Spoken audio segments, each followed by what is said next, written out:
salaadiinta boqorada madax dhaqameedka iyo weliba dhammaanba waxgaradka beelweynta Garxajis oo kamid ahaa ergooyinkii nabadeynta beelaha ku dagaalamay qaar kamid ah deegaanada degmada Ceelafweyn u joogay muddooyinkii ugu dambeeyay gudaha magaalada Ceelafweyn oo ay ka socoto gogasha nabadeynta beelahaasi ayaa maanta shir jiraayad oo ay ku qabteen gudaha magaalada Ceelafweyn ee galbeedka gobolka Sanaag waxay raali gelin ka bixiyeen dhacdadii maalin saddexaad ka dhacday deegaanka Ceeriyaan oo ka tirsan gobolka Sanaag sidoo kale waxay tacsi u direen beesha dhigooda ah ee dhibaatada dhimashada iyo dhaawaca leh ay ka soo gaadhay dhacdadaasi iyagoo amurahaas ka hadlayna waxay yiraahdeen halkan ku qabanayna shir jiraayid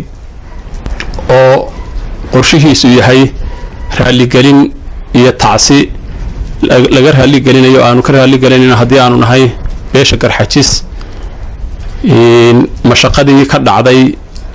Ceeriyaan ee ku timid xagga iyagana ka timid kuna dhacday walaalada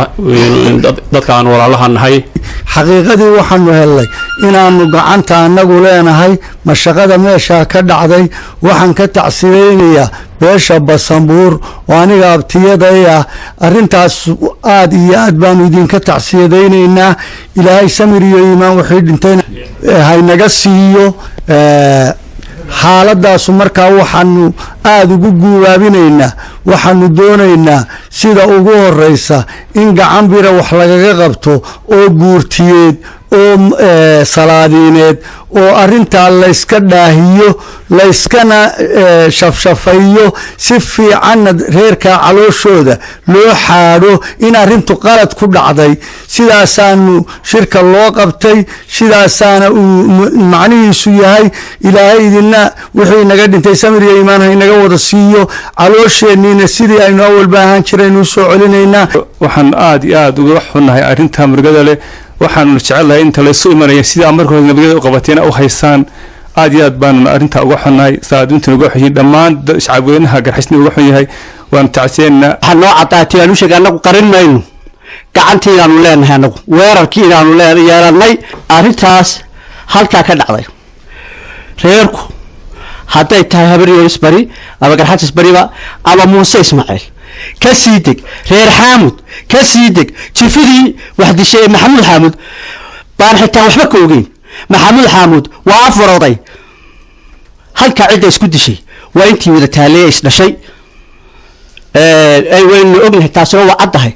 محمود حامد بحتى ودمين وافكر ريرك كو هادليا marka hore xabad joojin mar labaadka nabad buuxda nabad baan hayna mar saddexaadka waxaan tolkay u fidinaynaa gogol wada hadal wax labada reerood ka dhaxeeyana baaha wax qardar ku dhacay weeye wax Basanbuur iyo Muuse Ismaaciil ka dhaxeeyana maaha wax Xuseeyana ma waxay ka tashadeen maaha qadar rabay ku dhacday tacsiib mugleeyaan bixinaynaa haddaan xalayaashinahay anagu waajibkii ugu horeeyaan aragna waa ka soo baxnay waxa laaliyo wixii dambe ee aanu aragnay ee reerkii ku khaldayna sidaas aanu qarinayn mid kalena waan sheegayaa waxa kaloonu arintaa u qabanay oo aanu iyaduna u doonaynaa reerka wax ku dhacaan inuu de garowshiyo helo oo in laga qaldayo helo oo Soomaalidu waxay tira garowshiyo waa geelsiin gobol halka markay ka dhacdo waa dhib cusub waxaan doonaynaa inaynu noqono qofka khaldan inaynu dhinac ka wada noqono oo annaga beesha kale aan walaalaanayna iyaduna ay sunnaha wanaagsan qaadato reerka wax ka dhinteena waxaan leeyahay walaalayaal si alla si aad ku bogsanaysaan nooca ku bogsanaysaan baan diyaarunay ta kale wax alla wixii aad ku raali iyo qalbigiinu ku soo jeesanaya ee nabadgelyada kaga qayb qaadanaysaan diyaar baan u nahay Somaliland dhamaanteedna waxaanu ku wargelinaynaa hawshii nabad raadinta ee ka socotay Ceelafweyn inay si fiican oo wanaagsan loogu socoto waxa weeye qirasho in gacantii xagan ka dhacday waxa weeye raali gelin waxa weeye ballanqaad ah waxa la wixii walaalaheen ku bogsanayaan in la sameeyo oo dhinacan aanu xiraha ka nahay uu sameeyo anaguna aan ballan qaadaynaa inaanu ka fulino aad iyo waxa lagu hambalyeeyaa isxakamaynta ay isxakameeyeen iyo sidii qiimaha lahayd ee shirkii jaraa'idaan xalay daawadanay loo qabtay gaar ahaan ninkii odayga ahaa ay ka dhinteen labada wiil aad iyo aad baan ugu hambalyeeyaa ula tacsiinaya ilaahay waxa ka baryay dadka ay bulshada naga siiyo caawil khayr qabanaya naga siiyo